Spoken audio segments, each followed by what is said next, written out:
Hello everyone, audio clear जा रहा है सभी लोग का। देखिए, आज हम लोग क्लास 10th का मैथमेटिक्स से है एक चार वाले रैखिक समीकरण का युग में, ठीक है, अध्याय 3 है और प्रश्न वाले 3.2 को सॉल्व करेंगे, ठीक है। चलिए पहले सॉल्व करते हैं पहला क्वेश्चन। पहला क्वेश्चन क्या है, निम्न रैखिक समीकरणों को युग्म को प्रतिस्थापन विधि से हल की। कौन विधि से हल करना है? प्रतिस्थापन से विधि से। अब प्रतिस्थापन विधि क्या होता है वो पहले हम लोग समझते हैं, ठीक है। न्यू स्लाइड ले लेते हैं, उसमें बताते हैं हम प्रतिस्थापन विधि क्या होता है, ठीक है। उसके बाद हम लोग सभी क्वेश्चन को एक एक करके सॉल्व करेंगे, ठीक है। देखिए पहले हम लोग समझते हैं प्रतिस्थापन विधि, ठीक है। प्रतिस्थापन विधि, प्रतिस्थापन विधि, ठीक है। देखिए क्या होता है, पहला पॉइंट देखिए, एक किसी भी समीकरण से, एक किसी भी समीकरण से, किसी भी समीकरण से, समीकरण से एक चर, ठीक है, कोई एक चर, कोई एक चर, एक चर का मान निकालते हैं, ठीक है, का मान निकालते हैं, निकालते हैं, ठीक है। पहला पॉइंट क्या करेंगे कि किसी भी समीकरण से कोई एक चर का मान निकालेंगे, ठीक है। पहला कोई दिक्कत नहीं, नहीं समझ में आ रहा है तो कोई दिक्कत नहीं, हम एग्जाम्पल लेके बताएंगे, ठीक है। दूसरा पॉइंट क्या है, उसे दूसरे समीकरण में रखेंगे, ठीक है, दूसरे समीकरण में रखेंगे, दूसरे समीकरण में रखेंगे, ठीक है, समीकरण में रखेंगे, ठीक है। और तीसरा पॉइंट क्या है, अब उसे, अब उसे किसी भी इक्वेशन में रखेंगे, ठीक है, किसी भी इक्वेशन में रखेंगे, रखेंगे। देखिए ये पॉइंट जो लिख रहा हूँ आप लोगों को नहीं समझ में आया होगा, ठीक है, कोई बात नहीं, लेकिन हम एग्जाम्पल देकर समझाएंगे, ठीक है। पहला पॉइंट क्या था कि किसी भी समीकरण से कोई एक चर का मान निकालते हैं। दूसरा क्या है कि उसे दूसरे समीकरण में रखेंगे और जो दूसरा समीकरण का मान निकलेगा अब उसे किसी भी समीकरण में रखेंगे, ठीक है। 100% विश्वास करते हैं कि किसी को नहीं समझ में आया होगा, ठीक है। तो चलिए इसको हम एग्जाम्पल से समझते हैं, ठीक है, प्रतिस्थापन विधि का। तो मान लेते हैं कोई इक्वेशन है एक्स प्लस वाई बराबर 5, ठीक है। देखिए अभी जो इसको एग्जाम्पल से समझते हैं, ठीक है, इसको एग्जाम्पल से समझते हैं। एक्स प्लस वाई बराबर मान लेते हैं 5 है, ठीक है, और 2x+7, 2x+y बराबर 7 है, ठीक है। मान लेते हैं ये दो गो इक्वेशन है और इसको हमको प्रतिस्थापन विधि से सॉल्व करते हैं, ठीक है। पहले हम लोग क्या करेंगे, इसको समीकरण 1 मानेंगे, ठीक है, और इसको समीकरण 2 मानेंगे। यहाँ तक तो किसी को दिक्कत नहीं होगा। अब हम लोग क्या करेंगे, समीकरण 1 से या समीकरण 2 से, ठीक है, किसी एक चर का मान निकालेंगे, ठीक है। चर का मतलब क्या होगी, एक्स वाई का, ठीक है। तो हम लोग समीकरण 1 से एक्स का मान निकालते हैं, ठीक। तो लिखेंगे यहाँ समीकरण 1, समीकरण 1 से, समीकरण 1 कितना है, एक्स प्लस वाई अब बराबर कितना है 5, ठीक है। एक्स बराबर कितना हो जाएगा 5 और वाई इधर प्लस में उधर बचेंगे तो माइनस वाई हो जाएगा। इसको हम लोग समीकरण तीसरा मानेंगे। किसी को डॉट नहीं। आप क्या करेंगे, एक्स का मान कितना निकला 5 माइनस वाई, ठीक है। अब लिखेंगे एक्स का मान, एक्स का मान समीकरण दूसरा में रख लेंगे, ठीक है, समीकरण 2 में रखने पर, रखने पर बहुत आसान है, बस आप लोग ध्यान से देखते रहिए, ठीक है। तो आपके समीकरण 2 कितना है 2x और प्लस कितना है 7, सॉरी 2x+y और बराबर कितना है 7 है। 2x का मान कितना है 5 माइनस वाई, 5 माइनस वाई और प्लस कितना है वाई और बराबर कितना है 7। यहाँ पे सॉल्व करते इसको तो आगे कितना हो जाएगा, देखिए दो दोनों के लिए है तो 5 गुना कितना हो गया 10, 10 हो गया और माइनस कितना 2y और प्लस कितना है y और बराबर कितना 7, ठीक है। यहाँ तक किसी को डाउट नहीं।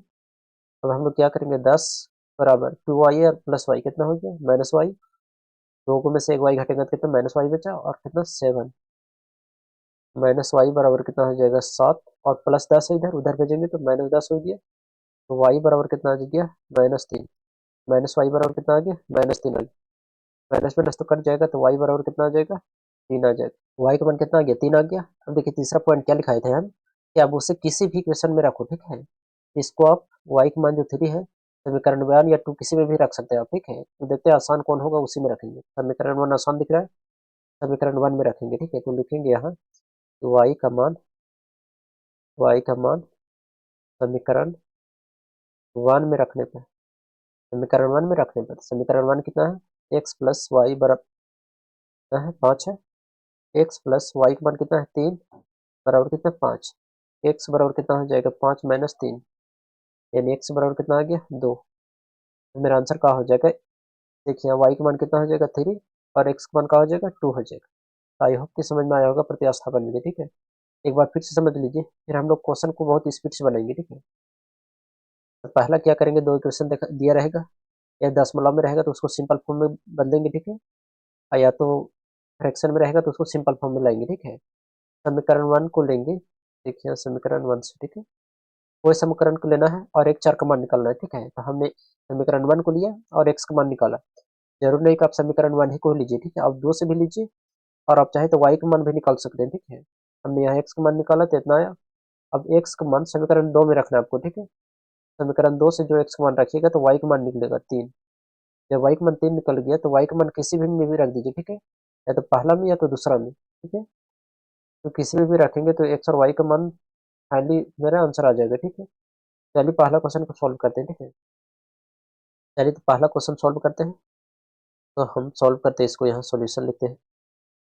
कलर थोड़ा दूसरा कर लेते हैं ना, चलिए कलर ठीक रहेगा। x प्लस वाई बराबर कितना है, 14 है, इसको समीकरण 1 मानेंगे। और x माइनस वाई बराबर कितना है, 4, इसको समीकरण कितना मानेंगे, दूसरा। और समीकरण 1 से हम लोग x का मान निकालते हैं, ठीक है। तो लिखेंगे समीकरण 1 से समीकरण 1 कितना है, x प्लस वाई बराबर 14 है। x का मान निकालेंगे तो 14 माइनस का हो जाएगा y, ठीक है। यहाँ तक किसी को दिक्कत नहीं है। तो हम लोग क्या करेंगे, x का मान समीकरण 2 में रखेंगे, ठीक है। तो लिखेंगे यहाँ x का मान समीकरण 2 में रखने पर, समीकरण 2 में रखने पर ठीक है। अब हम लोग समीकरण 2 में रखते हैं। देखिए समीकरण 2 कितना है कि x माइनस और y बराबर कितना है, 4, ठीक है। और x का मान कितना रखेंगे, 14 माइनस वाई निकालेंगे। देखिए यहाँ x का मान कितना निकालेंगे, 14 माइनस वाई, 14 माइनस का हो जाएगा y, ठीक है। और माइनस कितना हो जाएगा y बराबर 4। आगे सॉल्व करेंगे तो 14 माइनस वाई और माइनस वाई कितना हो गया, -2y बराबर कितना हो गया, 4। अब देखिए 14y माइनस 2y बराबर कितना है, 4। हम लोग क्या करेंगे, -2y को रखेंगे, तो प्लस में 14 उधर भेजेंगे तो -14, तो यानी 4 माइनस कितना हो गया, 14। -2y बराबर कितना हो जाएगा, -10। 4 में से -14 घटाएंगे तो -10 बचा, ठीक है। तो 2 एकम 2, 2 पचे 10, तो y बराबर कितना आ गया, 5। अब माइनस माइनस का हो गया प्लस, y का मान कितना निकल गया, 5 निकल गया। अब y का मान हम किसी भी इक्वेशन में रख देंगे तो x का मान निकल जाएगा, ठीक है। y का मान हम लोग लिखेंगे यहाँ, y का मान समीकरण 1 में समीकरण 1 में रखने पर, ठीक है। रखने पर समीकरण 1 कितना है, x प्लस वाई बराबर 14। देखेंगे यहाँ x प्लस वाई अब बराबर कितना है, 14 है। तो x प्लस कितना हो जाएगा, y का मान कितना निकालें, 5। हम लोग रखेंगे यहाँ 5 अब बराबर कितना है, 14। यानी कितना हो जाएगा, x बराबर 14 माइनस कितना हो जाएगा, 5। x बराबर कितना हो जाएगा, 14 में 5 गया तो 9। लिखेंगे यहाँ देयरफॉर x बराबर 9 कमा y बराबर 5। ये मेरा क्या हो गया, आंसर हो गया। आई होप कि सभी लोग को समझ में आया होगा। अब हम लोग दूसरा क्वेश्चन सॉल्व करते हैं, ठीक है। दूसरा क्वेश्चन क्या है, निम्न रैखिक समीकरणों को प्रतिस्थापन विधि से ही हल करना है, ठीक है। तो देखिए यहाँ s माइनस टी बराबर कितना है, 3। ये क्या है, सिंपल फॉर्म में, ठीक है। लेकिन यहाँ क्या है, s/3 प्लस t/2 तो बराबर 6, यहाँ बटा में है, ठीक है। तो इसको हम लोग क्या करेंगे, पहले सिंपल फॉर्म में लाएंगे, उसके बाद समीकरण 2 मानेंगे, ठीक है। तो हम लोग इसको समीकरण 1 मानते हैं और इसको सिंपल फॉर्म में लाते हैं, उसके बाद हम लोग समीकरण दूसरा मानेंगे, ठीक है। यहाँ है s/2 तो प्लस कितना है, t/2 बराबर कितना है, 6। ये दोनों का एलसीएम कितना आ जाएगा, 2 आ जाएगा। अच्छा 3 है ना, सॉरी यहाँ 3 है। तो एलसीएम कितना आ जाएगा, 3 और 2 का 6। 3 का कितना बार पढ़ेंगे, 6 आएगा 2 बार, तो 2s हो जाएगा। और प्लस टू का कितना पढ़ेंगे 6 अगर 3 बार तो 3p हो गया। अब बराबर कितना हो गया 6। यहाँ तक तो किसी को डाउट नहीं है। देखिए आगे यहाँ 2s plus 3s, sorry 3t ना, 2s प्लस 3t। अब बराबर 6 छक कितना हो गया 36। क्लियर है यहाँ तक। अब इसको हम लोग समीकरण क्या मानेंगे, दूसरा मानेंगे। और समीकरण 1 और समीकरण 2 निकल गया, ठीक है। फिर जैसे सॉल्व करते थे सेम टू सेम उस तरह सॉल्व करेंगे। तो लिखेंगे हम लोग समीकरण 1 से, समीकरण 1 से, समीकरण 1 से हम लोग एस का मान निकाल रहे हैं, ठीक है। तो एस बराबर एस माइनस टी बराबर कितना है 3। एस बराबर का हो जाएगा यहाँ, इधर माइनस में उधर भेजेंगे तो प्लस में कितना हो जाएगा, एस बराबर 3 प्लस टी। यहाँ तक तो किसी को दिक्कत नहीं होगा। तो हम लोग आगे सॉल्व करते हैं इसको, ठीक है। देखिए आगे क्या हो जाएगा, एस का मान किस में रखें, समीकरण 2 में, ठीक है। लिखेंगे यहाँ एस का मान, एस का मान समीकरण 2 में रखने, समीकरण 2 में रखने पर देखिए किसी को डाउट हो रहा है तो आप कमेंट में बता सकते हैं, ठीक है। तो आप बेहतर से समझाने का प्रयास करूंगा, ठीक है। तो एस का मान हम लोग समीकरण 2 में रख रहे हैं। समीकरण 2 कितना है 2s, एक बार लिख लेते हैं यहाँ 2s प्लस 3t बराबर कितना है 36। अब हम लोग एस का मान कितना रखेंगे 3 प्लस टी, ठीक है। 2 हो जाएगा और इंटू कितना 3 प्लस टी। अब बराबर कितना प्लस कितना 3t बराबर कितना 36। सॉल्व करेंगे इसको, 3 दिनों कितना हो गया 6 और प्लस 2 गुना टी 2t प्लस 3t बराबर कितना 36।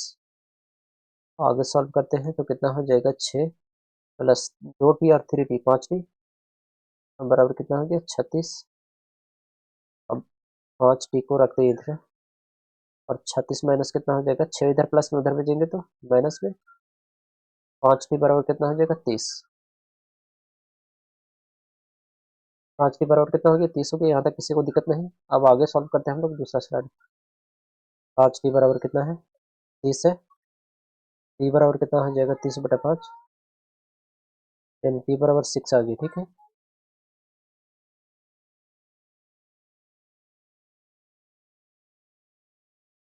t का मान कितना आ गया 6 आ गया।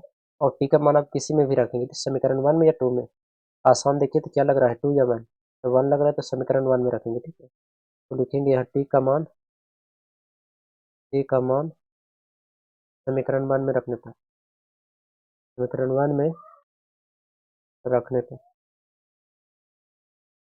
समीकरण 1 कितना था एक बार लिख लेते हैं, एस माइनस टी बराबर 3, एस माइनस टी बराबर 3, एस माइनस कितना 6 हो गया, टी का मान कितना रखना है 6 बराबर 3।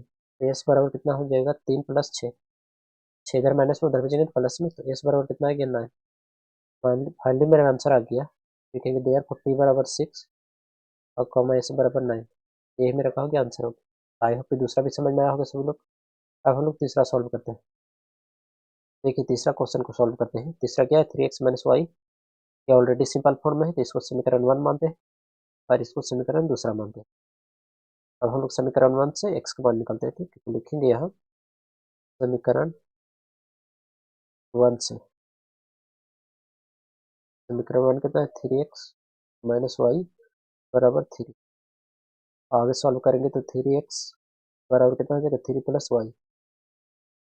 एक्स का मान निकालना है हमको तो x बराबर कितना हो जाएगा 3 प्लस वाई बटा कितना हो जाएगा 3। अब देखिए हम क्या करेंगे, x का मान समीकरण 2 में रखेंगे, ठीक है। तो लिखेंगे यहाँ x का मान, x का मान इक्वेशन 2 में रखने पर, 2 में रखने पर, रखने पर, ठीक है। समीकरण 2 कितना है, समीकरण 2 है आपका 9x माइनस 3y बराबर कितना 9। कितना हो जाएगा 9 और गुने x का मान कितना है 3y, 3 प्लस वाई और बटा कितना है 3 और माइनस कितना 3y बराबर 9। 3 से 3 कट गया तो 3 3 9, तो 3 गुने 3 कितना हो गया 9 और प्लस कितना 3y माइनस कितना 3y और यहाँ y है और बराबर कितना 9। 3y से 3y कट गया तो आंसर का है 9 बराबर 9। देखिए जब इस तरह आ जाता है आगे सॉल्व हम नहीं कर सकते हैं, ठीक है, क्योंकि 4 नहीं बचा है। तो लिखेंगे यहाँ इक्वेशन 1 और 2, इक्वेशन 1 और 2 एक दूसरे का इक्विवेलेंट है, ठीक है, मतलब समान है, समान है। अतः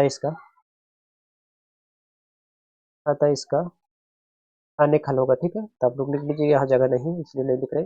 अतः इसका अनेक हल होगा, ठीक है। तो आई होप कि तीसरा समझ में आया होगा सभी लोग का। आज की क्लास यहीं तक रहने देते हैं, मिलते हैं हम लोग नेक्स्ट क्लास में। और इसका अगर पीडीएफ चाहिए तो नीचे लिंक डिस्क्रिप्शन में दिया गया है, ठीक है, वहाँ आप लोगों का लिखा हुआ पीडीएफ मिल जाएगा, ठीक है।